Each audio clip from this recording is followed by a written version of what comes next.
प्यारे बच्चों, आपका हमारे YouTube channel career point math classes में स्वागत है। तो देखिए, हमने आपको चैप्टर 1 में और चैप्टर 1 में क्वेश्चन नंबर 3 तक आपको सॉल्व करके हमने क्वेश्चन दिए थे। आज क्वेश्चन नंबर 4 से जो आगे क्वेश्चन शेष बचे हुए हैं उनको सॉल्व करेंगे। तो देखिए, समय को बर्बाद न करते हुए क्वेश्चन को फटाफट करते हैं।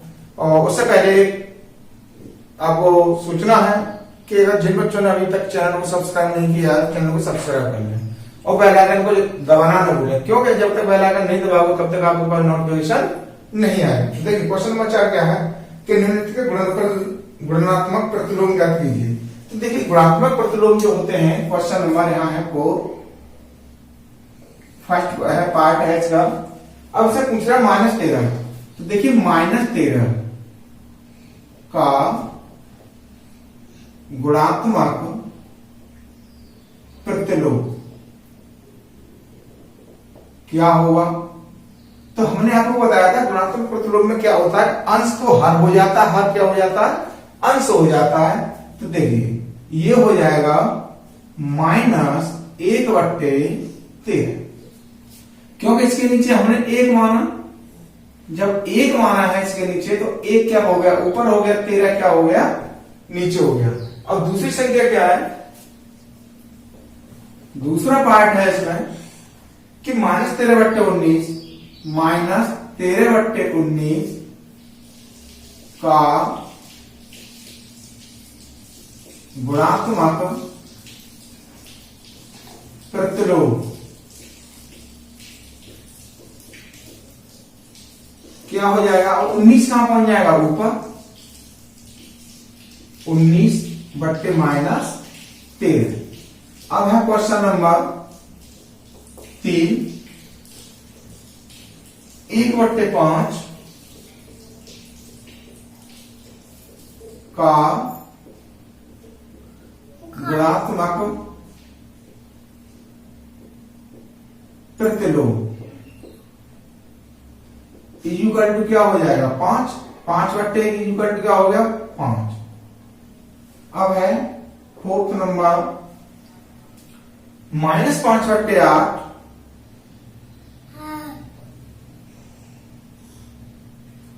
-5/8 इंटू कोष्टक में संख्या दे रखी है हमारे पास -3/7। अब देखिए, इसमें है क्या कि कोई अंश से हर नहीं कट रहा है, तो माइनस से क्या होगा, ये माइनस खत्म हो जाएगा। तो ये संख्या कितनी बन जाएगी, 5×15/8×7=56 का गुणात्मक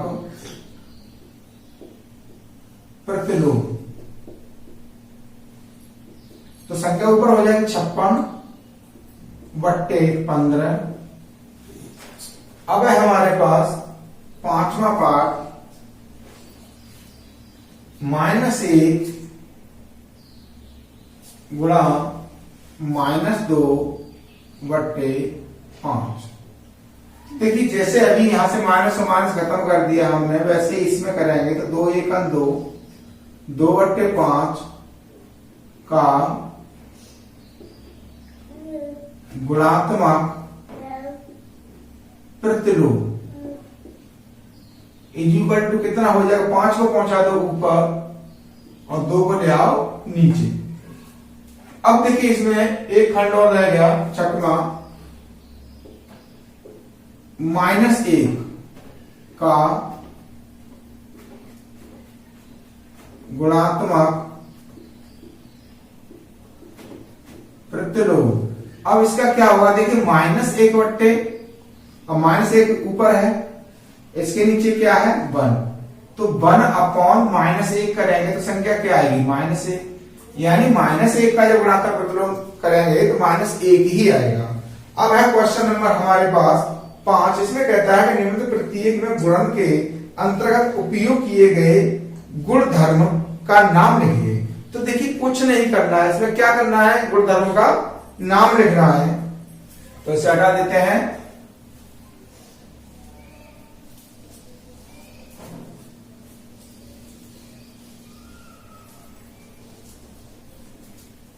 तो देखिए पहली संख्या है हमारे पास -4/5। फर्स्ट पार्ट है 5 का, -4/5 गुणा 1 बराबर 1 गुणा -4/5 इज इक्वल टू -4/5। अब देखिए इसमें पूछ रहा है कि गुणधर्म कौन सा है, तो गुणात्मक तत्समक है। ये जो संख्या है गुणात्मक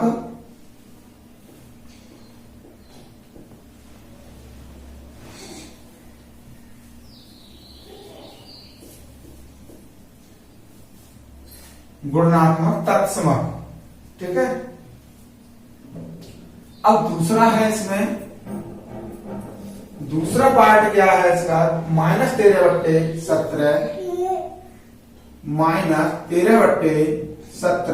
गुणा -2/7 इज इक्वल टू -2/7 गुणा -13/17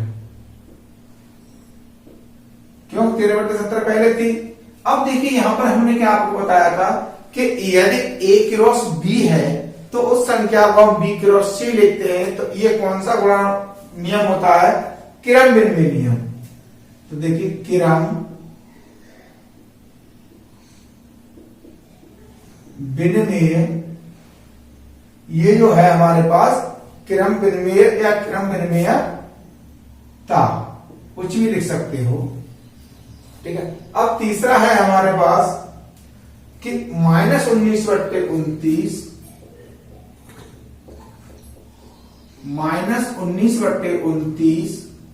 गुणा 29/-19 और इज इक्वल टू 1। अब जब ये संख्या हमारे पास दे रखी है तो ये संख्या देखिए यहां पर देखना है हमें -19/29, अब गुणा करके 29/19 हो गया। इन दोनों को अगर काटते हैं आंसर हर्षित क्या आता है, 1 आता है। तो ये संख्या होती है गुणात्मक प्रतिलोम।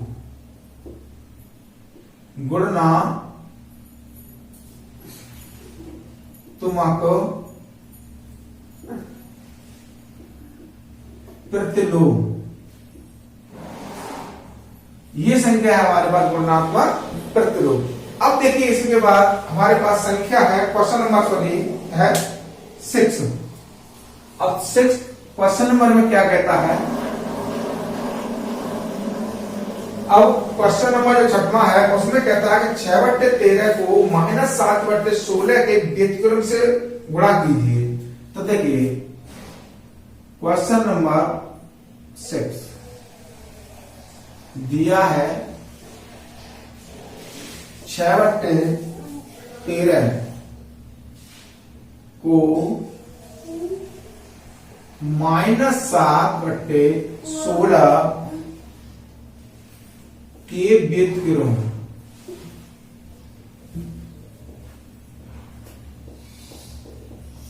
गुणा। तो देखिए सबसे पहले क्या है, -7/16 का व्युत्क्रम, -7/16 का व्युत्क्रम देखेंगे क्या होगा। तो ये संख्या नीचे वाली ऊपर, ऊपर वाली नीचे, तो 16/-7 हो जाएगी। अब प्रश्नानुसार कर दो, प्रश्नानुसार जब लिखेंगे तो 6/13 गुणा 16/-7। अब देखिए यहां पर नीचे वाली संख्या से ऊपर वाली संख्या कोई नहीं कट रही, ऊपर वाली संख्या नीचे वाली संख्या कोई नहीं कट रही। क्या करते हैं, गुणा करते हैं, 16×6 = 96 और 13×7 = 91। अब यहाँ माइनस लगा हुआ था तो माइनस लगा दो, क्योंकि 13 प्लस का है, माइनस का 7 है, तो प्लस माइनस मिलकर के माइनस हो गया। यानी 16×6 = 96 और 13×7 = 91। यही आंसर हमारा इसका हो जाता है। अब देखिए क्या है, अब क्वेश्चन नंबर 7 में कहता है कि बताइए कौन से गुणधर्म की सहायता से आप 1/3 गुणा 6 गुणा 4/3 को 1/3 गुणा 6 गुणा 4/3 के रूप में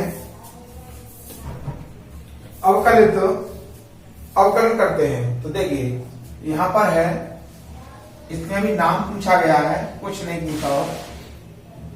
अब जब नाम पूछा गया है तो संख्या लिखेंगे क्वेश्चन नंबर 7, 1/3 गुणा 6 गुणा 3/4, सॉरी 4/3 है, को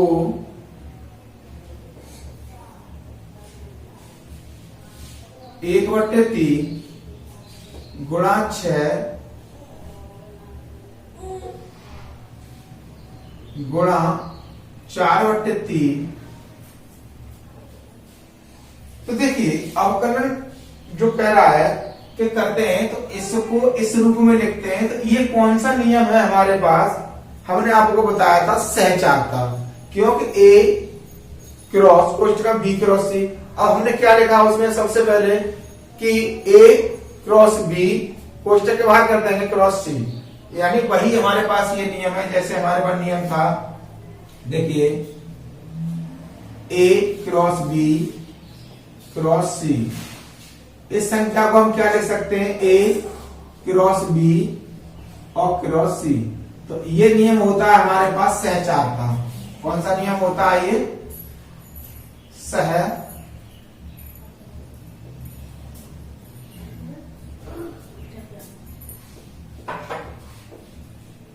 सहचार का नियम होता है ये हमारे पास। इस नियम से हम इसको अवकलन करते हैं। अब देखिए दूसरा 8वां क्वेश्चन क्या कहता है, क्या -1 सही 1/8 को गुणात्मक प्रतिलोम 8/9 है, क्यों अथवा क्यों नहीं। तो देखिए यहां लिखेंगे क्वेश्चन नंबर 8, -1 सही 1/8 का गुणात्मक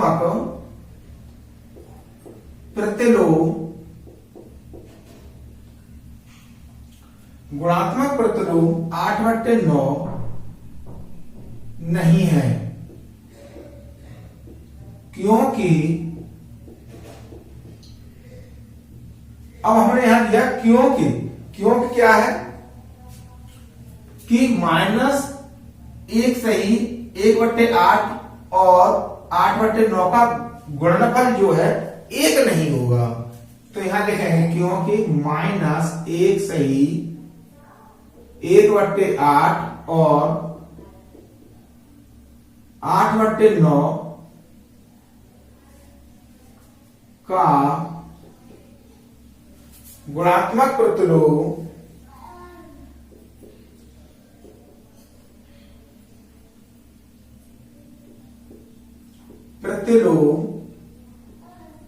1 नहीं है।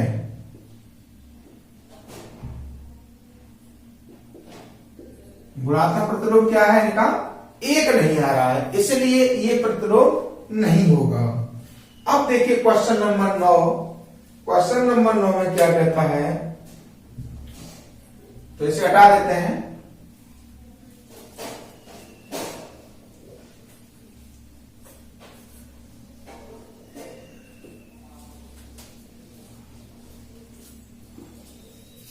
अब क्वेश्चन नंबर 9 कहता है क्या 3 से 1/3 का गुणात्मक प्रतिलोम 0.3 है,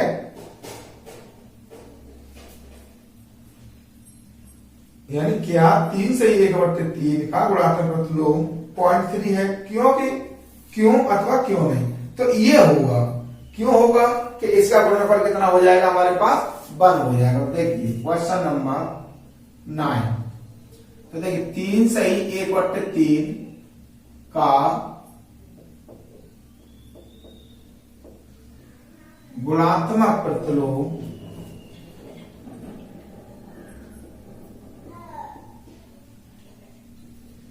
0.3 होगा, क्योंकि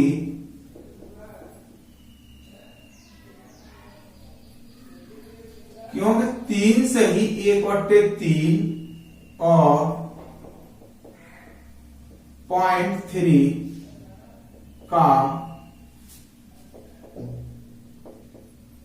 गुणनफल 1 है। क्या है? यानी 1 आ रहा है ये। अब देखिए इसे प्रूव करने के लिए क्या है, 3 सही 1/3 को क्या लिखेंगे, 3 3 9 10, इसे 10/3 लिख लेंगे गुणा। अब इसका प्रतिलोम इतना, तो देखिए प्रतिलोम का संबंध है इतना है, तो ये संख्या कितनी होगी हमारे पास, अब 0.3 है, तो इसको क्या लिखेंगे 10/3 गुणा। अब यहां दशमलव हटा देंगे तो 3 है, 3 का यहां से दशमलव हटाया, बट्टे में 1 पे 0 आ गया। देखो इससे ये कटा, इससे ये कटा, तो क्या आ गया हमारे पास 1 आ गया। अब इसलिए ये गुणात्मक प्रतिलोम जो है होगा। अब देखिए क्वेश्चन नंबर 10। अब क्वेश्चन नंबर 10 में क्या कहता है कि ऐसी परिमेय संख्या जिसका कोई व्युत्क्रम नहीं है, तो देखिए इसे लिखते हैं। अब इसमें केवल पूछा गया है, तो इसे साफ कर लें थोड़ा, चलो यही लिख लेते हैं इसे। अब देखिए क्वेश्चन नंबर 10, ऐसी परिमेय संख्या है जिसका कोई व्युत्क्रम नहीं है। देखिए तो 0 एक ऐसी परिमेय संख्या है जिसका व्युत्क्रम नहीं होता है। फर्स्ट 0 एक ऐसी परिमेय संख्या है जिसका कोई क्या कह रहा है, व्युत्क्रम की, यानी 0 एक ऐसी परिमेय संख्या है जिसका कोई व्युत्क्रम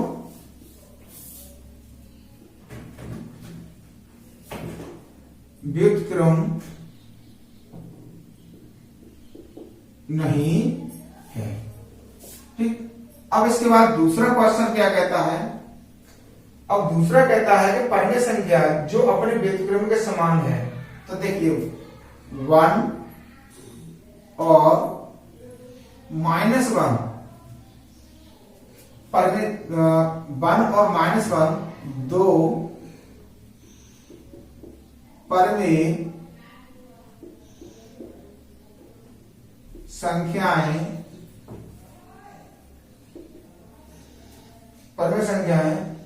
हैं जो अपने व्युत्क्रम के समान होती हैं।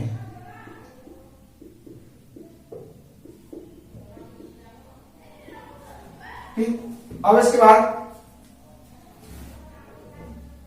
बाद में क्या है, तीसरा पार्ट है परिमेय संख्या जो अपने ऋणात्मक के समान होती है। तो भाई ये तो हमने अभी ऊपर बताया, एक पहला वाला बताया और एक नीचे वाला बताया कि 0 होती है। तो देखिए तीसरा क्या होगा कि परिमेय संख्या जो अपने ऋणात्मक के समान होती है। तो देखिए 0 परिमेय संख्या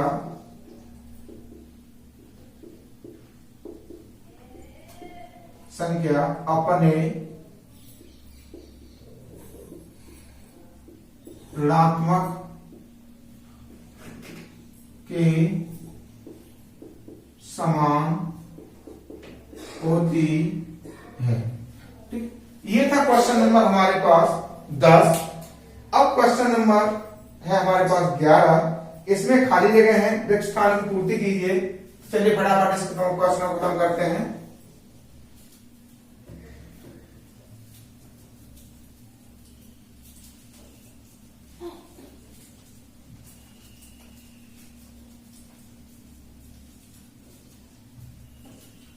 एक्सरसाइज कंप्लीट होगी। तो देखिए क्वेश्चन नंबर 11 का फर्स्ट, इसमें कहता है कि 0 का व्युत्क्रम खाली जगह है। तो देखिए 0 का व्युत्क्रम खाली जगह है। तो भैया शून्य का व्युत्क्रम कुछ नहीं होता, अभी हमने इससे ऊपर वाले बताया, तो यहां भरेंगे नहीं। क्या भरा जाएगा? नहीं। अब दूसरा वाला है कि संख्याएं खाली जगह तथा खाली जगह स्वयं के व्युत्क्रम है। तो देखिए अभी हमने क्या बताया था, 1 और -1 ये स्वयं के व्युत्क्रम होते हैं। तो देखिए पहला है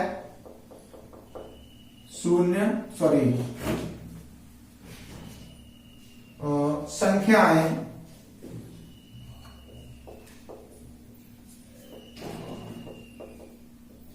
तो इसमें तो भर दो 1, ठीक, तथा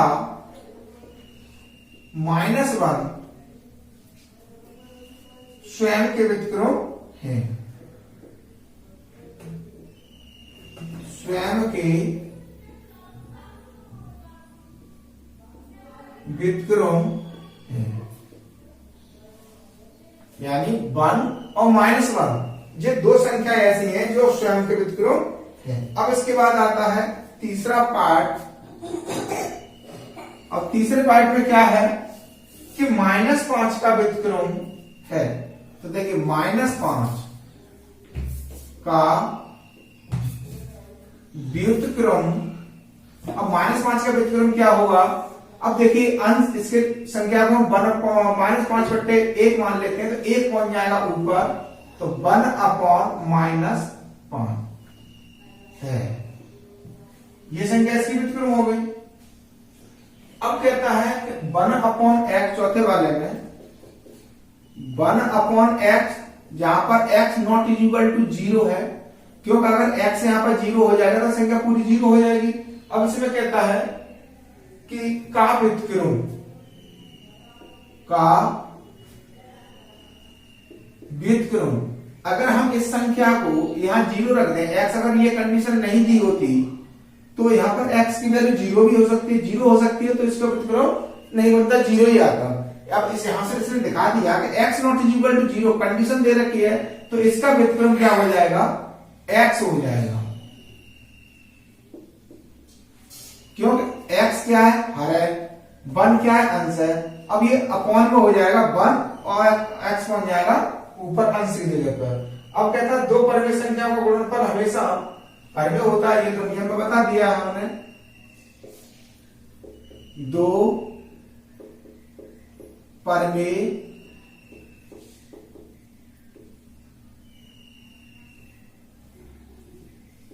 संख्याओं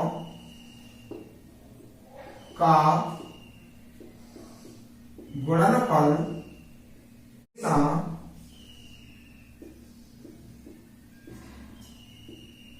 खाली जगह में भरा जाएगा परिमेय होता है, ठीक है। यानी दो संख्याओं का, दो परिमेय संख्या है, उनका अगर हम गुणनफल करते हैं तो हमेशा परिमेय ही आएगा, कभी कुछ चलने नहीं हो सकती। अब कहता है कि किसी धनात्मक परिमेय संख्या का व्युत्क्रम, किसी धनात्मक परिमेय संख्या का व्युत्क्रम, देखिए कोई भी अगर धनात्मक संख्या है, अगर हम यहां मान लेते हैं कि 2/5 संख्या है, ये धनात्मक है क्योंकि इसके पहले कोई चिन्ह तो है नहीं, तो अगर हम इसका व्युत्क्रम करेंगे तो कितना हो जाएगा? 5/2 हो जाएगा, तो ये धनात्मक ही रहा। तो यही इसने पूछा है कि किसी धनात्मक परिमेय संख्या का व्युत्क्रम, छठवां है पार्ट,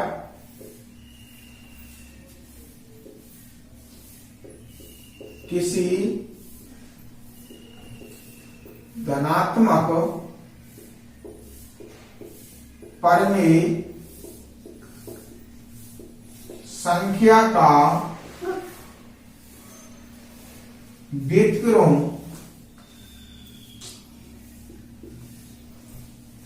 कैसा होगा? धनात्मक होगा। क्यों? धनात्मक ही है तो धनात्मक ही होगा, धनात्मक है। बस ये था क्वेश्चन हमारे पास 11। अब ये आपका चैप्टर 1 में एक्सरसाइज 1.1 हमने आपको कंप्लीट करा दी है। इसके नेक्स्ट जो एक्सरसाइज चलेगी वो चलेगी 1.2 अब देखिए, अगर आप वीडियो देखते हैं तो एंड तक देखें, यानी जब तक अंत तक वीडियो नहीं देखेंगे तब तक आपको समझ में क्वेश्चन नहीं आ पाएंगे, क्योंकि एक दो क्वेश्चन देखने से क्वेश्चन समझ में नहीं आते हैं। आप लगातार कंटिन्यूस अगर वीडियो देखते रहेंगे तो हमारी एक्सरसाइज आपको समझ में आती रहेगी। धन्यवाद।